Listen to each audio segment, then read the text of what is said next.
Thinker salute. Pardon me. Welcome to another episode of AXIOM TV. I'm your fellow objective thinker, Jason V. Sareed, aka Brave Mind, King of the North, aka the Antichrist. Recently, I was watching an Oxford Union debate on the subject of Wall Street and who exactly is to own the blame for the financial crisis of '08, which led to the Great Recession. Though I felt there were many good points brought up by the opposition to the pro-Wall Street proposition, I was taken aback by finger pointing at consumers. Home equity loans and lines of credit being taken out were said to be some of the contributors to the crisis, as well as the notion that buyers should know that if something seems too good to be true, it most likely is.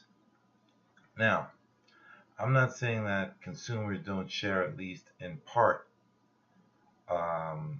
some of the responsibility, but I felt that the proposition left the audience with the impression that consumers were as much to blame as the unscrupulous financial firms, politicians, and regulators, which is the impetus for this reaction video.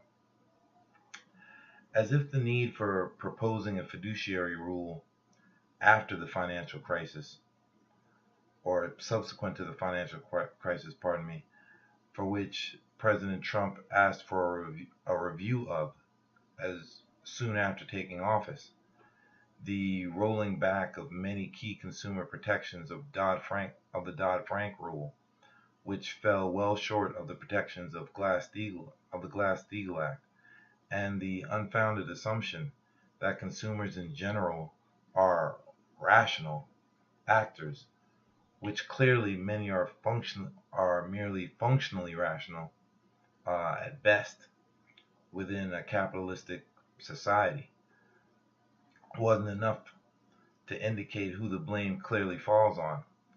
Allow me to defend my fellow consumers with simple logic that I often hear as I go about my life experience, day to day.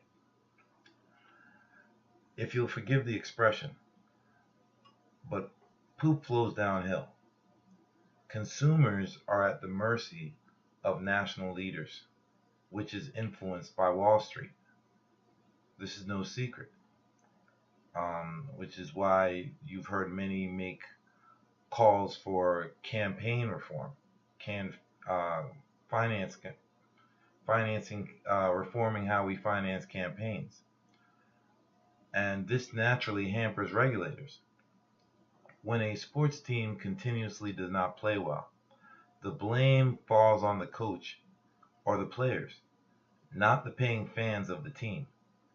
When a business becomes embroiled in a scandal, the owner or CEO or board of directors are blamed. When a ship crashes, the captain is expected to be the last to abandon ship. The blame doesn't conveniently fall on Wall Street and the politicians in this circumstance. If anything, it is appropriately to be assigned to them. Blaming consumers for what happened during the financial crisis of '08, which for many, despite the rise of the markets since Donald Trump took office, its repercussions still lingers today and have been conditioned from early on in their lives to be impulsive shoppers and persuaded by marketing strategies that play on our fears and desires, is a clear duck, dive, dip, and dodge. If you don't believe that, ask yourself the ratio of all the advertisements that you've encountered in your life that encouraged you to be wise with your money, as opposed to those that urged you to buy something that you have no real need for. What about previous market crashes / busts or recessions since the Reagan administration, since banks were taking advantage of loopholes of Glass-Steagall within Glass-Steagall since the Reagan administration, or the repealing of it, which most of it was done in 1999.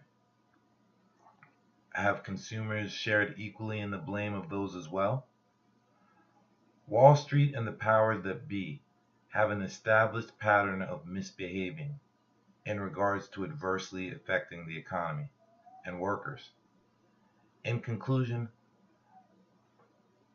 blaming consumers is akin to blaming the drug addicts for the opioid crisis and being addicted to painkillers, when we all know that it is the pharmaceutical companies that produces and controls the supply of them. Implicating victims may be the best course of action for bad actors who seek to elude heavy scrutiny and regulation, but ultimately it is a deflection tactic and devious ruse at best. Thank you.